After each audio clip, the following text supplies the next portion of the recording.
Hello everyone, আসসালামু আলাইকুম। তো চলে আসলাম নতুন আরেকটা ভিডিও নিয়ে। তো প্রতিদিন তো আমি ভিডিও আপলোড দেই আর সেটা সবসময় থাকে আমার রুমের মধ্যে। আজকে একটু রুমের বাইরে যেয়ে ভিডিও শ্যুট করলাম। তো এইটা হচ্ছে মোবাইলের কাভারটা আমি সেলাই করে দেখাবো। আর এটা যদিও অনেক হার্ড, সেলাই করতে বেশ কষ্ট হয়েছে, তারপরও অসম্ভব কিছুই না।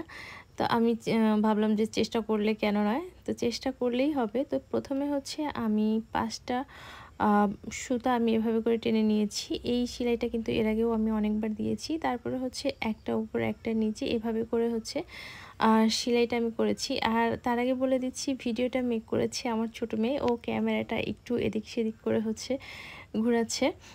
তো কারো কাছে বিরক্ত লাগলে সরি, আন্তরিকভাবে দুঃখিত, কিছু মনে করবেন না। যাই হোক, সেলাইটা তো একটা উপরে একটা নিচে করে এভাবে হচ্ছে গোলাপের একটা শেপ দিব। আমি একটু তাড়াতাড়ি করে হচ্ছে ভিডিওটা দেখিয়ে দিচ্ছি। আশা করছি আপনারা আগের ভিডিও যারা দেখবেন তারা অবশ্যই এই সেলাইটা ভালো করে দেখলে হচ্ছে, আগে এই সেলাই ভিডিওটা আমি অনেকবার দিয়েছি, ভালো করে দেখলে আপনারা পারবেন। তো এখানে আমি কোনো পাতা টাতা ওইভাবে দিতে পারিনি। এমনিতে এটা অনেক শক্ত, মানে কাভারটা অনেক কষ্ট হচ্ছিল সেলাই করতে।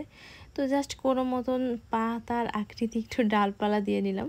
আর প্রথমে কিন্তু আমি 2টা স্টিক করেছি, সেটা হচ্ছে ওই দেখতেই পাচ্ছেন।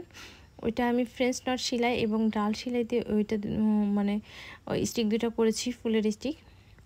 তো এখন হচ্ছে যেটা করছি, তো প্রথমে কিন্তু আমি গোলাপটা এঁকে নিলাম, মানে সেলাই করে নিলাম। পরবর্তীতে হচ্ছে আমি ডালের মতো করে দিয়ে